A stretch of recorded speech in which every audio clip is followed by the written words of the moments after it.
Et on dit toujours à nos employés, si vous avez besoin d'aide parce que vous avez l'impression que vous ne comprenez pas assez bien votre travail ou que vous avez besoin de plus d'informations, on est là. Tout le monde est là, tout le monde est disponible. Que ce soit un chef d'équipe, que ce soit moi à la formation ou un collègue de travail, on s'aide.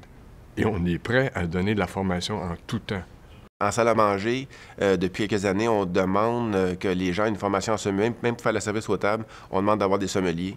Hein, parce que pour nous autres, c'est important la carte des vins. Là, on a quelques milliers de bouteilles de vin. Là, on a 800 vins différents sur la carte.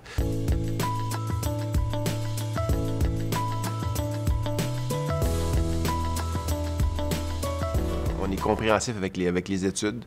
Tu sais, quand tu as des serveurs de qualité, puis tu leur demandes un peu plus, puis ils acceptent de prendre le cours, c'est sûr qu'on va les aider. Là. Mais ce qui est intéressant avec le cas de ces deux employés-là, c'est qu'évidemment, ils étaient un peu plus jeunes que d'autres employés en salle à manger.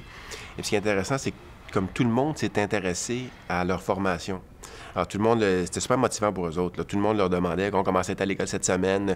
Vous êtes rendu dans quelle région? Là? Parce que on apprend évidemment une région après l'autre. Alors, là, quand on était en Bourgogne, évidemment, on a ouvert des bouteilles de Bourgogne pour les aider à déguster les vins de Bourgogne. Ensuite, quand on changeait de région, tout le monde était content parce qu'on a bu des vins de toutes les régions. Là, mais on s'est vraiment intéressé. Là, quand les lendemains d'examen, on leur demandait comment c'était les examens. C'est sûr que c'était un facteur pour eux autres super motivant. On leur donne des cours. On leur donne aussi de l'entraînement pour l'équipement qu'il y a sur le site. On fait ça chaque année, on passe des journées là-dessus là, pour bien les préparer. On ne les lance pas sur le site comme ça. Ceux qui sont plus expérimentés, oui, aident les autres. Puis donne maintenant, on a, comme Serge, qu'on vous voyez qui est avec moi ici, donne son savoir aux plus jeunes, comme on parlait tout à l'heure, il leur enseigne. Il leur fait la formation. Nous, on fabrique beaucoup de choses, on s'amuse beaucoup, là. On est assez autonome. Un moment donné, je voulais commencer à soudre, à faire de la soudure. Et puis, j'ai communiqué avec le Centre d'information aux adultes à Saint-Jérôme. Et puis, pendant 3 fins de semaine, en fait, il y a un prof de l'école qui est venu nous montrer comment... Évidemment, j'avais acheté une super soudeuse, là, mais il est venu nous montrer comment souder. Maintenant, on va plus chez le soudeur, là. On fait toutes nos affaires nous autres mêmes. Alors ça, c'est intéressant. Imaginez l'équipe d'entraînement technique qui est là un samedi matin pour venir prendre un cours de soudure. Les gars, ils étaient super contents, super motivés, là. Ils sont tous fiers, là. Quand on fait des affaires, quand on fait des choses, là, moi, je les aide pas à le dire aux clients, là, c'est nous autres qui l'avons fait, cette pièce-là. On va inviter un conférencier qui va venir nous motiver.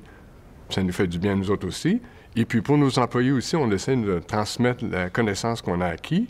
Et on va aussi prendre des cours à l'extérieur, que ce soit des cours de secouristes, on va aller en prendre à l'extérieur auprès de la Croix-Rouge, des cours de premiers répondants pour nos chefs d'équipe aussi, on les forme. Alors la formation, il y en a tout le temps. C'est sûr qu'on a un champion, là, tu sais. On est chanceux à l'hôtel parce qu'on a fait en sorte d'avoir un champion dans chacun des corps de métier, tu sais. Donc, on a un ancien électricien qui ne veut plus travailler comme électricien, mais il fait partie de l'équipe. Puis quand on a besoin des travaux d'électricité, c'est lui qui les fait. On a un mécanicien, on a quelqu'un qui est super fort en plomberie, mais c'est sûr que ces gars-là se font aider par le reste de l'équipe, mais c'est eux autres qui prennent en charge, comme le gars qui est vraiment fort en menuiserie. Mais c'est sûr que quand on part une production, là, on a besoin de changer des meubles dans les chambres à coucher de 6 chambres d'hôtel, mais quand on fait une production, là, on y a 3-4 gars qui l'aident à faire ça, mais c'est lui qui dirige ce petit projet-là.